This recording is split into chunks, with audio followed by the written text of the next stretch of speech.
Our great leaders always said it's our responsibility to make sure that we don't let the consumer down. And I think that's, we wear that on our tattooed on our arm, isn't it? Yeah, that's right. Yeah, I've got one on my left arm. This is the Australian Butchers Guild podcast, brought to you by Meat and Livestock Australia, the podcast for passionate butchers. G'day, meat lovers, and thanks for tuning in to this episode of the Australian Butchers Guild podcast. I'm your host, Doug Piper. Today I'm catching up with my old mate, Kelly Payne. Kelly is one of the Meat Standards Australia's training facilitators that travel around Australia educating industry and end users about the advantages of using MSA graded beef and lamb in their businesses. Around about 15 years ago, my old mate Rafael Ramirez and I had a 3-hour induction with Kelly Payne into the world of MSA, and that was a long afternoon. We walked away from that session with a better knowledge of the grading system, and up to today I am open to learning more about the grading system and how it has positively impacted on the quality of Australian beef and lamb that butchers sell to their customers. KP totally understands the nuts and bolts of the grading system, and I am pretty sure he has a tattoo of the MSA logo on him somewhere. So sit back and enjoy Kelly's session, but right now, here's Brett Thomas with Around the Grounds. Thanks, Doug. Brett Thomas here with all the latest from around the grounds at the Australian Butchers Guild. Meat and Livestock Australia's latest sheep projections are in, and the national sheep flock is predicted to grow by 4.9% to 74.4 million head in 2022, reaching its highest level since 2013. Continued strong seasonal conditions across key sheep-producing states of New South Wales and Victoria, as well as favourable autumn and winter rainfall for WA in 2021, are the key drivers in boosting the flock's growth this year. MLA's Market Information Manager Stephen Bignell says with continued strong domestic production conditions and slaughter volumes expected to increase significantly in 2022, the Australian sheep meat industry has outperformed expectations. Bignell also notes with an influx of lambs expected to hit the market in early to mid this year, slaughter volumes are predicted to reach 21.6 million head in 2022. Meanwhile, sheep slaughter is expected to reach 6 million head in 2022, marking a 17.6% increase on last year's levels. Favourable seasonal conditions in 2021 increased grass availability for sheep to eat and subsequently the number of lambs born. The wet conditions also encouraged producers to hold back lambs from market to build their flock numbers, reducing the number they send to slaughter. The current supply of grain and soil moisture means there will not be a flock liquidation in 2022, even if expected rainfall does not eventuate. 93% of sheep farmers are looking to grow or maintain the size of their sheep flocks. Lamb prices in 2022 are softer than the peak seen in 2020 and last year. This is because there are more lambs available, given the national flock rebuild is maturing. Prices are expected to remain relatively high for the foreseeable future, but will remain below the records of 2020 and last year. And butchers, it's time to start thinking about the 2022 Spring Lamb campaign. Now we're just over halfway through winter. It's time to start thinking spring lamb. If you're registered with our order on demand system, over the coming weeks you'll receive notification from us to order your free lamb spring campaign point of sale kits. But if you think you've missed it and you're not registered, send your shop details to butchers@mla.com.au and Doug will add you to the list. And that's all the latest from the Australian Butchers Guild this month. Back to you, Doug. Thanks for that, Brett. And now it's time to say g'day to Kelly Payne. And how are you going today, Kelly? Fantastic, Dougie. All the better for talking to you today, my friend. How are you? Mate, going well. Going really well. It's a bit cold down here it's a sunny day in Sydney, actually, but it's still only around about 15, 16 degrees. So I've got the jacket on, I've got the heater on in the room, and just trying to keep warm. Looking at you up there, mate. You're at Caloundra, I hear, and looks like a nice sunny day up there too. Yeah, I hate to say it, Doug. It's, what do they say? Queensland is beautiful one day and perfect the next, and we've certainly got one of those days. It is an absolute belter. I think they've promised us 24 degrees today, so we're showing off. It's a cracking day here in sunny Queensland. I knew I shouldn't have asked that question. Now I'm really jealous. And how's everything going, mate? How's life been treating you in general, mate? You enjoying it and keeping busy? Yeah, absolutely, Doug. And I guess as you know, my wife and I, we're not 18 anymore, so we've made the move. We've decided to move from the country for the first time in our lives, and it's great. The sea change has certainly been fantastic for us both, and getting away from the I take my hat off to farmers. It's even though we're only hobby farmers, but there's certainly a lot to do. So it's been great. So things are really good, mate. We're extremely happy. We're really happy with the move. It's great. So tell us a little bit about your background and where you all started from, because you've got a really important role in industry about spreading the love about MSA, Meat Standards Australia grading system.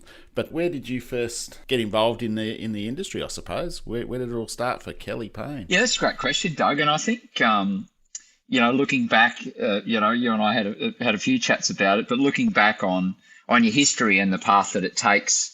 Meat was actually an early introduction into my life, and the variability of eating quality, which I'll come back to. But if we go back to the beginning, I guess I was the son of a producer parents. My parents had a big family outfit on the Western Darling Downs in Queensland, with sheep, cattle, and farming, and so I guess I wanted to follow in those footsteps. And really briefly, I found myself in far western Queensland, jackarooing on some big joints, some big stations on sheep places in particular, and with a view, Doug, to being a stock agent, which I did as a young man. When I finished jackarooing, I found myself with one of the pastoral houses in Australia, and as a young stock agent all across Queensland, actually, and from the Western Downs up to North Queensland was one of my last postings. And I guess from there, it took a bit of a natural turn that I, in my own mind, Doug, I thought that it was rather than telling or assisting producers back in those days. I'm talking about, I'm not a young man anymore. You and I are similar age, but that I thought, I should do it myself in relation to, putting a product into the market to the consumer, I guess. And so we started a family meat wholesale business from my parents, who had started their property at Warwick at that point. And so I ended up with my own meat hanger, and did everything literally from the paddock. We grew our own sheep and cattle and so on, and we're delivering directly into the retail market across, actually, funnily enough, the Brisbane and the Sunshine Coast, as it turned out. Okay, right, great. So it's a good introduction into the world of meat, I suppose. I actually, when I first thought about leaving school at the ripe old age of 15, I wanted to do jackarooing. I wanted to get involved in that, but unfortunately, my father was given a promotion to move to New South Wales, because I was living in South Australia at the time. And we ended up moving here, where I didn't sort of get that opportunity. I'd already started butchering in Adelaide, actually, but in the first year of my apprenticeship. But I still had that passion to sort of do something on the land. So yeah, how did you find that that would be pretty tough though, wouldn't it, as a jackaroo? Oh yeah. Oh, it's certainly it was hard work. I haven't really told too many people this story, Doug, I guess, but back in those days, you had if you've seen the Aussie movies, dating back to those days, we had a little jackaroo's hut I used to live in. There was no air conditioning, no nothing, and we'd get dressed in the evening and walk over to the big house and have dinner with the station owners. And then it was up again at 4 a.m. in the morning and whatever we were doing for the day. So, sheep production's a pretty complex business. So you're either shearing, or they're lambing, or you're doing all the animal husbandry care around, all the things to do with sheep around, managing the environment, etc. with young males and young females, and then you join them and so on and so on. So it's a very intense environment, and very hardworking, extremely hardworking. Yeah, I know on the odd trip that we've done out to different areas, especially I think out to Camberwell. We used to take the Red Meat Networking Club out there a few years ago. We did a couple of trips out there, and the respect that they've got for their employers is incredible, because they've got to be so well behaved and basically look after the place. I remember we were at the pub one time. This is a great story. We're at the pub one day at Camberwell, and this young fella walked up dressed like Ned Kelly in VB boxes, empty VB boxes, and he was one of the jackaroos, and his boss was there, his employer was there. His employer was so upset with him, and he sort of sent him off home, and he said he's not going to have a job tomorrow. Because he misbehaved. He was obviously on his own time, but the fella couldn't see we couldn't see anything wrong with it really. But it's just that he was representing this producer from out there. I don't know where he was from. Probably one of the big AACO farms out there. I think it might have been properties out there. But yeah, I'll never forget that. This poor bloke was just he was so put out because of what happened, and we felt really sorry for him that he didn't get a chance to reply. I think he was on his bike the next day and off somewhere else. Yeah, and I don't know what modern places are like, Doug, either, but yeah, absolutely. There were the days of, clay target shooting and going to the club and getting dressed and, putting a tie on and, oh, yeah, absolutely. Yeah, very serious, and a lot of respect for those people because they're absolute pioneers, and particularly back then. I mean, that was the early 80s, I guess. It's not that long ago, but a lot of respect for those people and back in a time when wool and meat wasn't that expensive. Yeah, a lot of hard work, and I certainly have a lot of respect for and still do for all agriculture. Yeah, I think we do. We have to respect what they do because it's an integral part of our country, really, our heritage. Now, Kelly, I suppose the next burning question: how did you get involved in MSA? The little segue, I guess, to that, Doug. I was just remembering as we were chatting, I was very, very privileged after we sold the family meat wholesale business. I ended up working for one of the pastoral companies in Australia who were doing a live export trade and chilled carcass by sea to Japan. And I, as part of that process, and this was kind of the introduction into meat, I guess, into the export market after the meat wholesale business and having taken a load of animals to Japan, and that was again, hardly pioneering. That we've been taking cattle abroad for a long time and sheep abroad for a long time, but that was an interesting introduction. That we were doing they were doing a chill carcass by sea to Japan, so the carcasses were coming straight off the container, straight into the boning rooms, and then straight into the market in Japan. But following that, Doug, thanks for asking the question about getting in. I think yours was a similar story. Where my wife and I had some years later, we had a small business around livestock identification products across Queensland and the Northern Territory, and this is all leading into actually what is now the NLIS, the National Livestock Identification Program that we have, actually, which is another wonderful MLA innovation. Leading into that, and I actually had some time, and I was looking for some additional things to add to what I was doing, and I think yours is a similar story. But my wife was reading the Courier Mail on a Saturday morning when the Courier Mail was a broadsheet, and she came across this ad about Meat Standards Australia and some guys to implement that program, and that's a true story. That's exactly how it happened. So I dialed the number. And the rest is history. Yeah. And here you are. Yeah, like you said, yeah, my beginning was exactly the same. I was working for a little food service company up on the Central Coast here, and they were very small. I was working for Bid Foods previously, and then this guy asked me to come and work for him because I had meat knowledge and he had no meat knowledge. And I got sick of it really quickly, and I said to my wife on the Friday night, I said, geez, I hope there's a job for, one of the industry bodies like MLA or APL or somebody, or even AMIC, Then I got the Herald on the Saturday morning, opened it up, and bang, here's a position there, and the rest is history. A bit like yourself. It was quite a funny story. We were talking about that previously, weren't we, Kel? And we both had a little chuckle about that because we didn't know that about each other. Yeah, and quite interesting because it's back in those days jobs were plentiful, so it's not like I was searching the papers every day. It just happened. So I'm a great believer in fate, Doug. Yeah, and how long ago was that? So.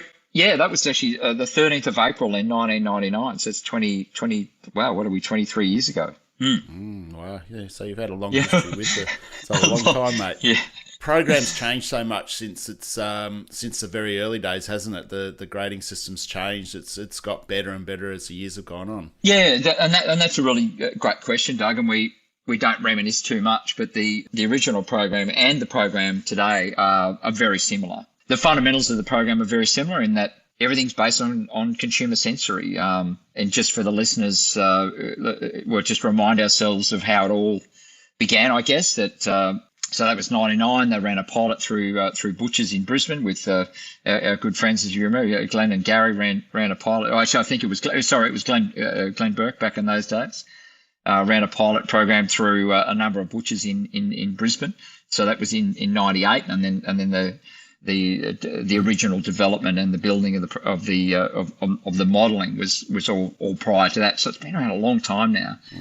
But yeah, just reminding ourselves around the main objective was to get untrained consumers to eat samples of meat in a blind taste test across a whole bunch of different cook methods, and that is still today, and consumers are still eating samples of meat for us in blind taste tests, and so that becomes the basis of eating quality prediction is based still today, still based on what consumers said all that time ago, and then through to what they're telling us today. Yeah, okay. So, and that's not just in Australia, is it? They do that all over the world, don't they? Yeah, that's a really good point too, Doug. A lot of people may not know that. Yeah, correct. With the consumer sensory research, what they were quite interested in was to know whether global consumers, so in a lot of the markets that we're in and markets that we aren't in, so whether global consumers had the same perception of eating quality in a blind taste test. So, countries like the US, Ireland, Japan, of course, Korea, and so on. So a whole bunch of countries.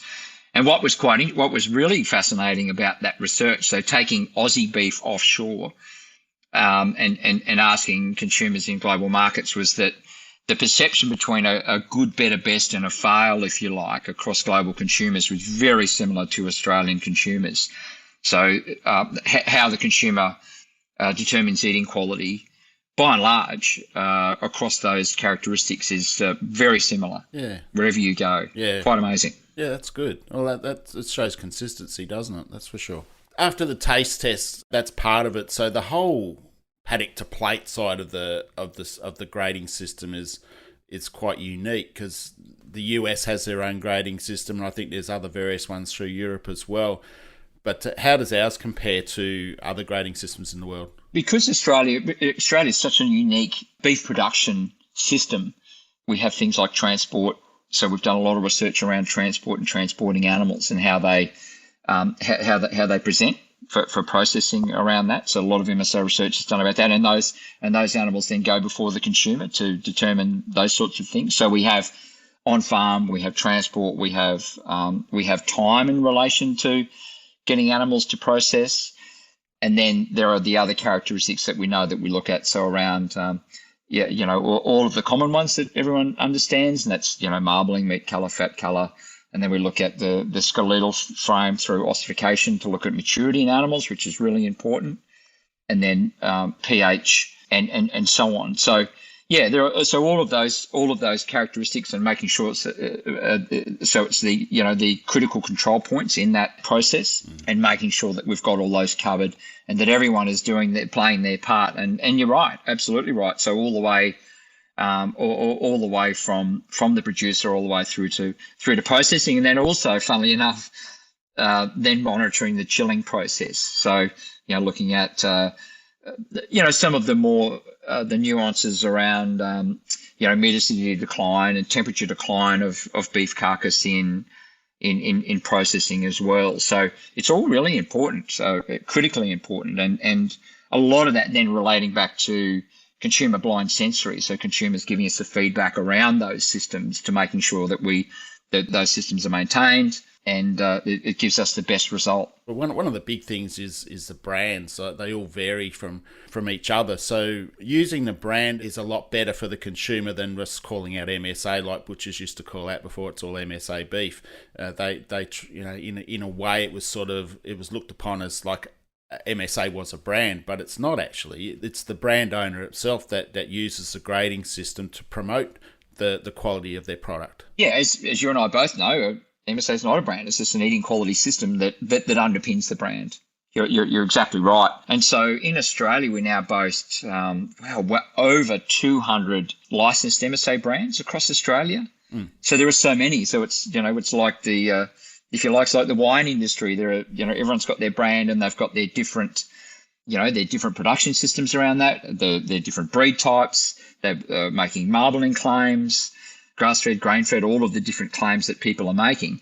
And I guess we haven't really talked about that today either, Doug, but consumers through their blind sensory work gave us inequality outcomes for every animal, right? So regardless of whether they are grass-fed, grain-fed, regardless of what breed type they are, consumers just ate everything. And so that the MSA prediction model then just makes a prediction on the animals that are presented on the day.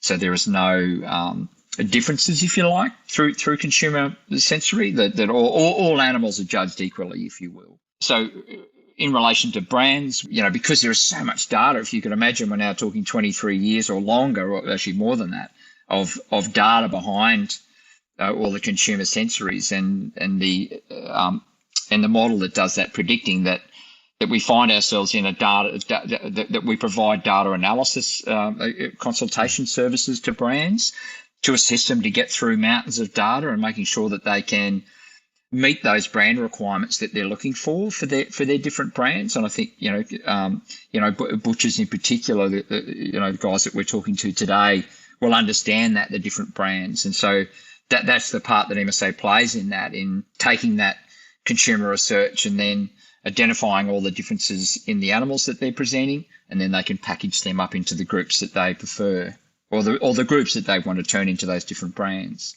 Yeah, as we know, all butchers have their own preferred brands, so whether it be grass or grain fed, or whether it's from northern cattle or southern cattle, there's whether from Tasmania or whatever, but they've all got their favourite ones.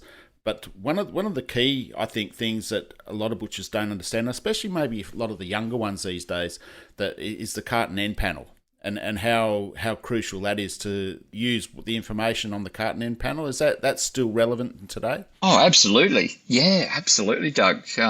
I think probably over time has allowed us to group, or brand owners to group animals into tighter groups, if you will.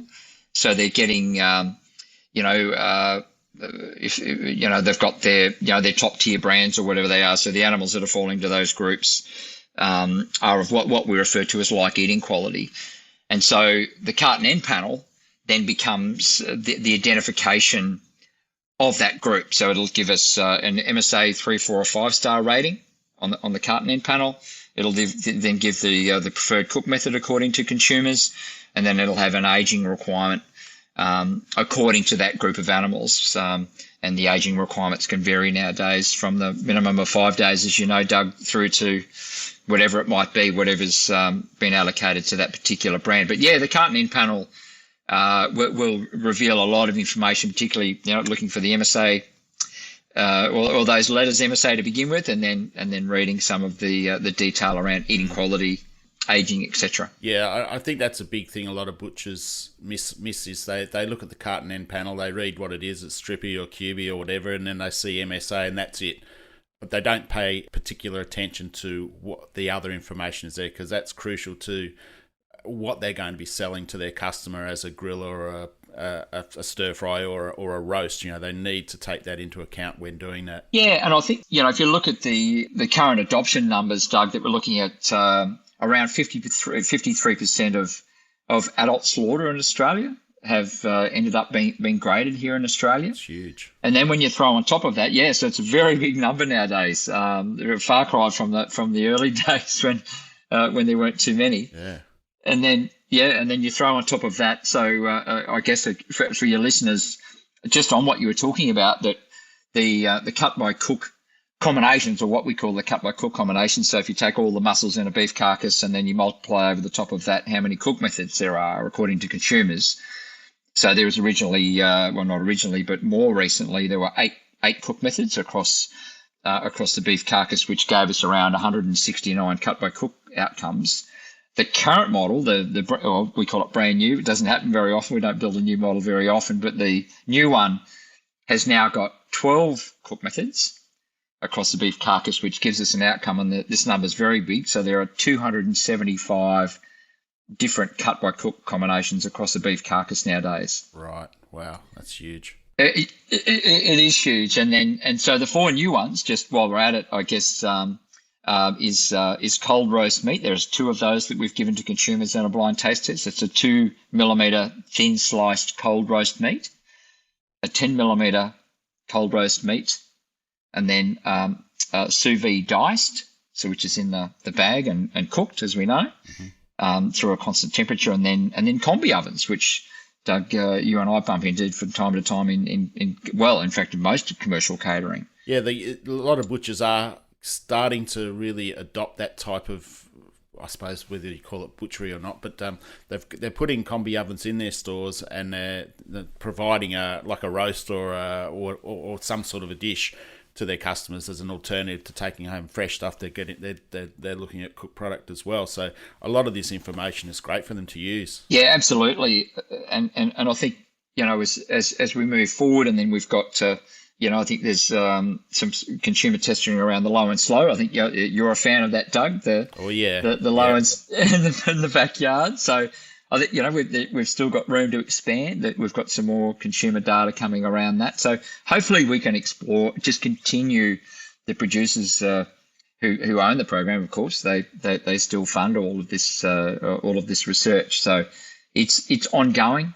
And then when you look at consumer sensory is now, 1.1 million consumer blind taste tests across beef, 100,000 across sheep. So there's some pretty significant numbers now. That's incredible. That's massive numbers there. So obviously some very valuable data there to punch through and to disseminate. That's for sure. We do a lot of muscle seaming too. How valuable is that? Like that plays a big part in what you deliver to a lot of say chefs and butchers and processors around the place. We've been banging on about seaming out rumps for years. A few butchers have taken it on. I know there was a couple of butchers I've run across in the past where they'd gone to one of the seminars which you'd held or somebody else had held, and they'd taken it into their business. So how important do you see that for a retail butcher shop to subprimaling different cuts? When we go back to the consumer and talk about or ask them to give us an outcome for, it doesn't matter what we're talking about. If we talk about, hypothetically a whole blade, for instance, as you know, is made up of the triceps group or the bowler, the oyster blade, and then the shoulder tender, of course, that sits on the back. I mean, just that alone, you pull those pieces apart. I think the variability in eating quality, is something like 17% between one particular muscle group and the other. So, in other words, the eating quality differential is massive. So there's two parts that play in there, isn't there? There's one. So if we're listening to the consumer through blind research, then okay, so there's a variation in eating quality there. So we should value one more than the other. And that's an extreme example with something like blade versus rump. However, even consumers, if memory serves, I think there's something like an 11% difference in eating quality between the rump center and the rump cap. If memory serves, I think the number's something like that, between 9 and 11%. So again, the premise would be, well, should we listen to the consumer, and so then we can not only extract a better value for that product, but in a retail environment, we're giving consumers an opportunity to experience those, but in different portion sizing too, Doug. And I think you'll agree that, gone are the days where we were just having these enormous big pieces of meat, 24/7, which we don't anymore. And you and I aren't 18 anymore, so we're supposed to be eating healthier, right? So we're all banging on about eating healthy. So by subprimaling, we can still get nutritious meals. We can elect the eating quality or by the correct cut by cook combination for those, and all of those are enabled through. Coming all the way back, all of those are enabled through subprimaling meats, and then applying the cut by cook combinations, and then getting consumers to take home the perfect piece of meat every time with the right cook method for that particular application, and then the right eating quality that they're looking for. Yeah. Portion size is everything. Like as you said, especially with us, we're not getting any younger. We're getting to that stage where we watch what we eat. We don't need as much in our diet, but like a big slice of rump these days, even a half a slice of a full face rump is too much for me. Like me and my wife, we that's all there is. We'll have a couple of sausages and a nice big, like a 400 gram steak, and that steak will do the two of us. And there'll be stuff left over. There'll be a little bit left over for a bit of a snack later on when you're feeling a bit peckish after dinner. But that's all we need, and that's where subprimaling your rumps in particular, pulling out the pulling off the rump cap and doing your centre and side muscles, and even pulling out that little pillow underneath. There's so many opportunities there for butchers, especially those that are doing carcasses still, because from what I hear, there's a lot of guys going back into it because of the cost of trim. They get a lot more value out of it for themselves by using whole carcasses. So, pulling your muscles apart, like your rump, even your blade, as you mentioned, your whole clod. If you're pulling out your petite tender there, like if you're getting 5 or 6 bodies, you're not going to get a lot of them. You're going to get 10 or 12 petite tenders, but it's an opportunity to actually sell something different to your customers and create a different market for yourself. So, like your petite tenders, and then you've got your flat irons, like pulling your oysters blade. You might oyster blades apart. You may not be able to sell oyster blade steak or an oyster as a roast, but if you pull that apart and then you spend a bit of time seaming out those oysters. One of my favourite steaks is a flat iron. It's a steak. I find it's so forgiving because you can cremate the bloody thing and it'll still eat well. It'll still be nice and tender and have great flavour. Or my biggest problem is I always undercook it because it puffs up when you cook it. So I'll think, oh yeah, it's been there for about 5 minutes, 10 minutes or whatever, and I'll pull it off and let it rest for a little bit and then start slicing it up, and I'll look at it and I'll go, oh geez, I'm going to get in trouble for this because it's still quite blue in the middle. But I'll serve it up, and my wife still eats it, or if one of the kids are here, they'll eat it too. So it's a steak that gives you an opportunity to get a little bit more for, and it's a little bit of work involved in it. But if you're doing your own beef, you're going to use all your trim, you're going to use everything that you're taking off of it. But it's just a little bit of time that you've got to spend by sub-primaling, whether it be your blade or your rump or your knuckles or whatever, even down to like your heel muscle too. There's 2 muscles. One eats better than the other, but that better one is every bit as good as what a petite tender is. Yeah, absolutely. I think the gastrocnemius, I think if memory serves, is that right, Doug? The muscles, a bit of Latin in there. Here we go. Yeah, that's it. I'm flat out speaking English, mate, not bloody Latin. But yeah, you're absolutely right. And I was just thinking when you were talking to guys that are pulling carcasses apart, wow, what a great opportunity because, in fact, I was just looking at some consumer research in the model recently, and, consumers are giving us some great information about tri-tip. Rump tri-tip, right? That's our forgotten friend. He's, when we're looking at particularly, most processing into either domestic or export markets, we get a D-rump and it's gone somewhere. It's vanished. So, particularly guys that are doing body beef, as you say, heel muscle, oyster blade, tri-tip, all of those ones. And I think some of that work, Doug, you were doing around the Denver out of the chuck, you're a bit of a fan of that one too. Tell us about that. It comes down to the type of meat you're using. Obviously, whether it be, it's got to be something of very good quality, so a graded or high marble content. But using the chuck, we did I think I've told the guys before, but we did a presentation at the El Rancho, one of the pubs in Sydney, probably a couple of years ago now.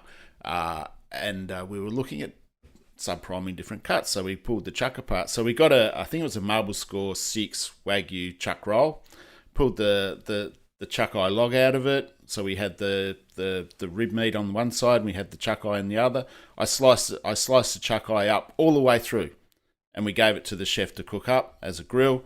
Then I trimmed up the rib meat, and we got the Denvers out of that side. So you had your Delmonico out of the chuck eye log, and then your Denver out of the rib, out of the cover. They've got to be cut right across the grain, obviously. So what you're looking for is like a fanned piece of meat. So you got those little bits of connective tissue in the middle.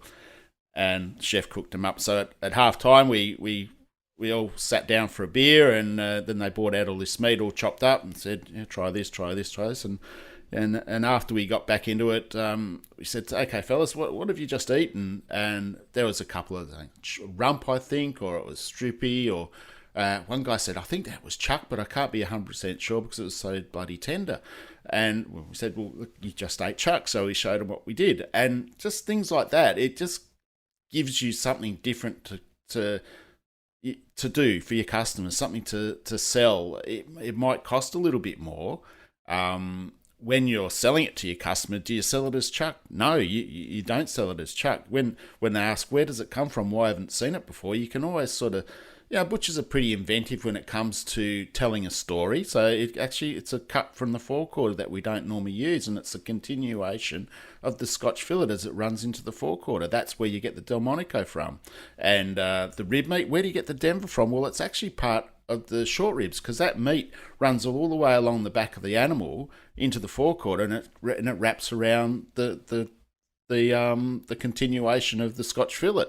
It's probably that's a way to sell it to somebody. I wouldn't be saying, oh, it's chuck, you normally stew it, but that is probably a better way of telling the story to convince the customer, hey, it's worthwhile having a crack at that. Yeah, and the good news about that, Doug, is that consumers have eaten all of those mussels for us. So the prediction through one of these 200 plus brands that we've got, that as part of this data analysis consultation work that we do, that we have those conversations around what consumers have said around those cuts exactly that you've just determined. And we haven't always done that, so that we've slowly gotten the consumers to consume in blind sensory more and more and more of the carcass. And the ones that you've just described are some that we've recently done, and we now have eating quality outcomes for those. So that takes the guesswork out of it, right? Definitely, yeah.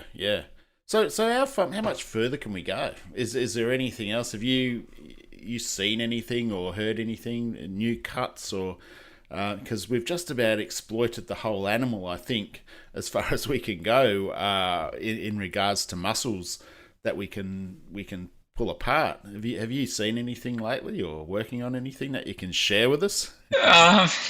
Yeah, that's a really good point, Doug. I think when we look at the model, we've got, I guess sorry again to keep banging on about it, but the new model that we have pretty much identifies most of the mussels in it. But what's missing is all of the cook methods. So there are 12 cook methods that are available for consumers to test across all cuts, but we haven't eaten all mussels across all of those cook methods. So the expansion of that can continue and will continue. And then, as I said, the particularly low and slow, which is an enormous market in Australia, guys turning up on the weekend or on Friday night to pick up their piece of whatever they're going to cook for the weekend is just enormous. So I think the next phase of consumer research around that sort of cooking, and I'm sure that consumers have got their favourite butcher, right? They go to this is what I want to cook this weekend, or what should I cook this weekend? Yep. So I think there's that's a big part of the market. When you talk to guys, I had my electrician around in my house the other day. We're just swapping out some old fans we had here, ceiling fans, and we got onto low and slow cooking. And not for the life of me did I think a guy like that would be a low and slower, right? Yep. And so we had this conversation around low and slow, and cooking in the backyard, and there's so much of it. So that's certainly a big future for everyone, and then applying that research and getting the consumer to assist us in that process across low and slow. Yeah, it is. You're spot on. It's such a huge slice of business now for a lot of the independent butchers. You walk into butcher shops now, and they're all geared up for it. 90% of the butchers out there, you see, they've got some type of rub there. They've always got brisket there, whether it be off their beef or they've got something in from one of the brands. It just shows you how popular it is. And you can go into a supermarket, and even the supermarkets, the retailers have got brisket and whatever else you need there. But I think the advantage for the butcher is he can give you a bigger cut of meat. He's got a decent sized piece of brisket there for you, rather than just a little kilo piece, which is going to shrink up to nothing basically. But it's that information about how to cook it, and it's that information about the meat that's missing at the retail side of it. So that's where the butchers can obviously capitalise on having that knowledge and being able to share that with their customers to make sure the customer's going to get what they want. They're going to have a great eating experience. Yeah, absolutely. I stumbled across a butcher just recently. I didn't even know he was there, and he had some whopping big short ribs. I thought, oh, okay, I'll be back for those for the for the smoker at a later date. So yeah, they are turning into a consultation service, aren't they, for the consumer, and direct him in the right direction around cuts and which ones will perform, et cetera, et cetera. And I guess, coming back to the MSA story, that we've hopefully we can assist in that area, and that information can then, as you said, go on the carton in panel, and everyone goes home happy. Yeah, that's what we want. We just want them going home happy, so they come back for more. Absolutely. That's a big part of what the grading system's all about, and that's why it was it was first brought to attention years ago that's what was needed, because consumers were going to the butcher or were buying meat, and they weren't happy with what they were getting because they were just getting meat. Now they're buying beef that's been through a grading system that's going to actually tell them that piece of meat's going to eat pretty darn good every time. Yeah, absolutely, Doug. And I think if we reflect back on all the early research that they did, that consumers were failing meat every second time they purchased it, or 50% of the time, which is awful. So we, fast forward to where we are today, and I couldn't tell you the last time I had a bad piece of meat. It's I think that's something that we don't talk about either, Doug, that often is our on-farm practices and beef production in general across Australia. We're a quarter of a century almost. That's a long time, and we are so proficient. We're so good at it. And of course, as we know, because so much, or 70%, over 70% of product leaves the shores because no one lives here. So we have to be good at what we do to compete on the global stage, don't we? So definitely. That's a huge slice of the pie, though, isn't it? 70%, but we only need like that 30% to service our own people.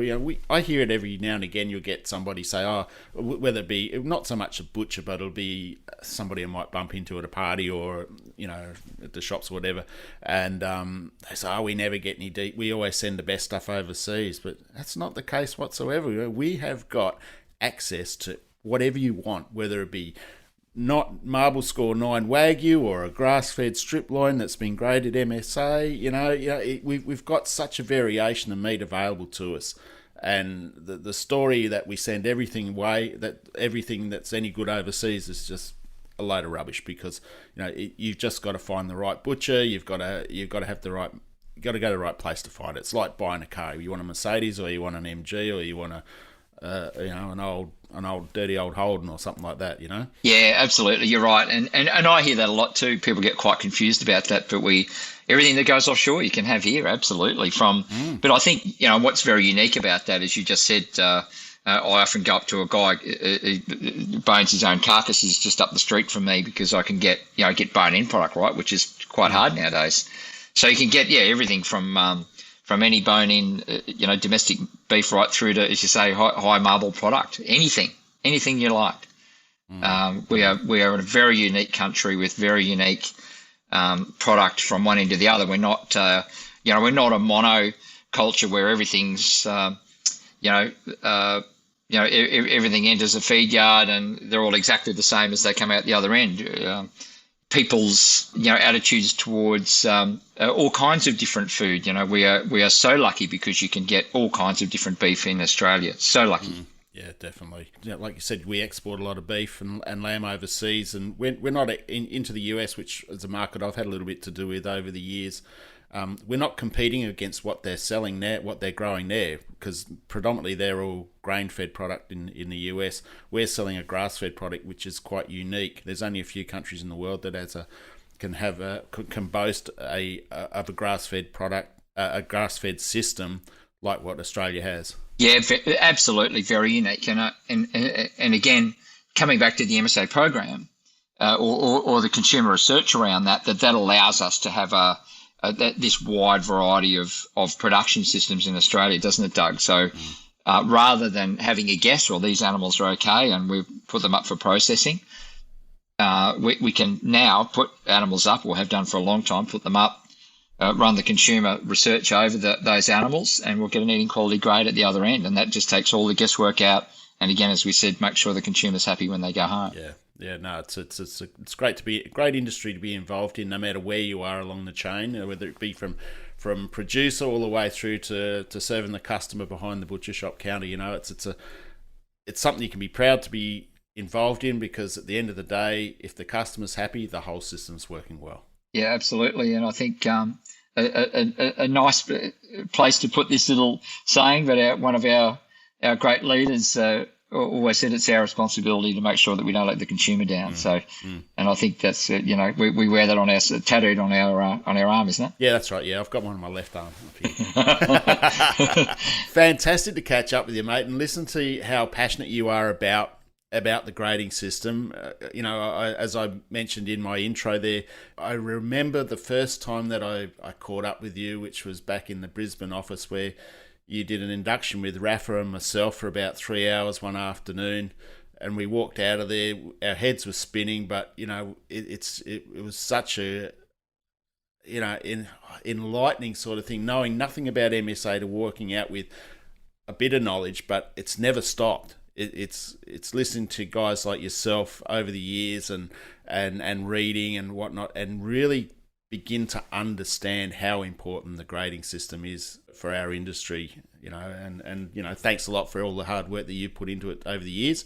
I know you get paid every month, but there's a lot of work goes into that to earn that money, mate. But no, well done, and look, really looking forward to catching up with you in the next few weeks. Yeah, thanks, Doug. I've really enjoyed our chat today, mate. We should do it more often, not only on a podcast. No, exactly, for sure. Catch you soon, Kel. Thanks, Dougie. Thanks a lot for today.